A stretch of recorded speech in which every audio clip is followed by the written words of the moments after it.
আসসালামু আলাইকুম, কেমন আছেন? আপনাদের মাঝে আরও একটা বিষয় নিয়ে আসছি।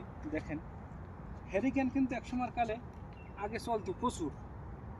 আমাদের বাংলাদেশেও হ্যারিকেন প্রতি ঘরে ঘরে আগে পাওয়া যেত, কিন্তু এখন বর্তমানে হ্যারিকেন কিন্তু উঠতে গেছে, এটা চল নাই এখন আর। এই দেশেও আগে প্রচুর ব্যবহার করতে, এখনও কিন্তু এখানে ঐতিহ্যটা ধরে রাখছে। এইখানে এই বাতিগুলো সব কারেন্টের কিন্তু লাইন, কিন্তু হ্যারিকেনের ভিতরে বাতিটা দিয়া তারপরে রাখছে, এটা দর্জে রাখার জন্য।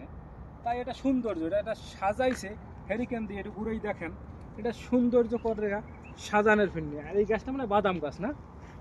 এই গাছটা বাদাম গাছ। তাই বাদাম গাছ সচরাচর দেখা যায় না। এই একটা বাদাম গাছ হয়েছে, এখন পর্যন্ত ফলন ধরে না। আর এই সব হেরিকেন দিয়ে সাজাইছে, এটা তারা ঐতিহ্য ধরে রাখছে। এটা কিন্তু এখন বাংলাদেশ থেকে উঠে গেছে হেরিকেনের চলটা। আগে আমরা ছোটবেলায় দেখতাম প্রতি ঘরে কিন্তু হেরিকেন থাকতো। কোনো ঘরে যদি বাচ্চা কাচ্চা মানে ডেলিভারি হইতো, জন্ম নিত, ওই ঘরে কিন্তু সারা রাত কিন্তু এই হেরিকেনই জ্বালানি থাকতো। এখন কিন্তু এখন হেরিকেন দেখা যায় না।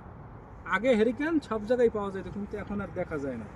তাই এখানেও এই হেরিকেন দিয়ে পুরো জায়গাটা আপনার সাজাই রাখছেন। ওই মসজিদের দেওয়ালে দেখেন, মসজিদের দেওয়ালে সব ওই হেরিকেন দিয়ে বাতির সিস্টেম করে রাখছে, সব হেরিকেন। ওই কোনো জায়গায় কিন্তু আমি দেখি নাই।